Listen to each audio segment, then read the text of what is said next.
Today we're going to look at some of the species of Crataegus or hawthorns which are now growing here at Caerhays. We've got about 40 different species and I'm only going to inflict about 10 of them on you today. There are about 140 species of hawthorn worldwide and probably as many from America as from China and the Far East, but the range of hawthorns is more or less worldwide in the Northern Hemisphere. And there are some species that have a great many thorns and some that don't. Hawthorns have a number of uses. They are widely used for food from their berries or hips or haws, and they're used in medicine, and also they're used in an ornamental context in our gardens. But very little is known about many of the hawthorn species, and the only book that's available is by Mr. James Phipps, which was published in 2003 under the auspices of the RHS, and in it there are nowhere near 140 species. There are more likely about 70. So some of the species in the Caerhays collection don't really have much information about them at all, and some of them may well be subspecies of other things, and it's all really rather complicated. So we start, and a lot of them have quite peculiar names which are difficult to pronounce. This is Crataegus jozana. It comes from Northeast Asia. Quite large flowers, lovely pink anthers in the flowers. This, alongside most of the others we're going to see, was planted in 2021, so they're 5 years old. I mean, this one's already 12 feet or so tall. But anyway, we're moving swiftly on to look at lots of different ones. This is Crataegus dahurica, which comes from Russia and the Siberian border. It's probably related to Cornus sanguinea, but the reference books are pretty unclear on. It's a rare species, and the fruits are orange-red when they come. We'll have a look at them again next autumn. This is Crataegus durobrivensis. I'll try and say that again. Durobrivensis, and quite nasty thorns on this one. This is a North American variety. Again, very large flowers and pretty pink anthers. It's said to have the largest flowers of any of the hawthorns, and it has very nice red fruits. Rather different species, which looks rather more like our own Crataegus monogyna. This one is Crataegus brachyacantha, which is very floriferous and with this sort of rather nice planing and tiered effect on its branches. Hugely floriferous, as you can see.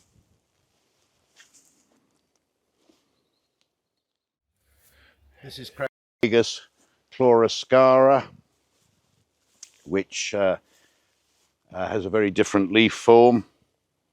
It's nearly thornless, and it comes from Manchuria, Siberia and North Japan, where it's quite a nice ornamental tree, but it's really cultivated. It grows on forest edges and alongside rivers, and it has black fruits, although I've yet to see any growing on our young plant here.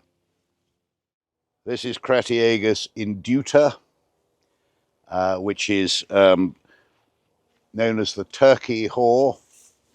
Again, rather big trusses of flowers and really quite a distinct leaf form, almost like a hazel rather than a Crataegus. And you'll be pleased to hear no thorns on this one either. This is Crataegus ellwangeriana fireball, and it takes its name from the very red fruits. This is a North American species which was actually given an award of merit by the RHS in 1922 and has been in cultivation in this country since 1900. This one is occasionally listed by Bernkoos nurseries, and when we see the fruits in the autumn, you'll see why it's really quite something. This is Crataegus wattiana, which is turning into quite a big tree. And I'm afraid I can't find any reference to this in the reference books at all. It doesn't have any thorns and is really quite attractive as an ornamental plant. This is Crataegus canbyi, and that is, I think, probably a form of crus-galli. And Crataegus crus-galli is one of the most widely grown ornamental Crataegus, but my goodness me, keep clear of the thorns, and do look how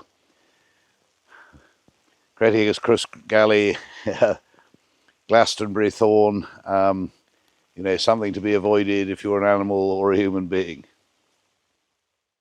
I'm afraid that rain has stopped play, which you'll probably be delighted to hear, since we've found that most of these Crataegus look really quite similar in flower, although not necessarily in leaf or in habit, or in whether or not they've got thorns. But I think the point I'm trying to make is that we think of hawthorns as something which grows in all our hedgerows, and which is quite pretty, and you know, flowers in May usually. But the reality is that there are many species of hawthorn which are interesting ornamental plants, deserve to be more widely grown, and certainly will be when we start growing some of these species from seed or grafting them, which is something that we're very much getting on with. We still haven't looked at what I think is the best of the Crataegus species, Crataegus schraderiana. And the reason we haven't included that one yet is that it's not out in flower as yet, so we'll have to come back to it, and indeed to its wonderful berries.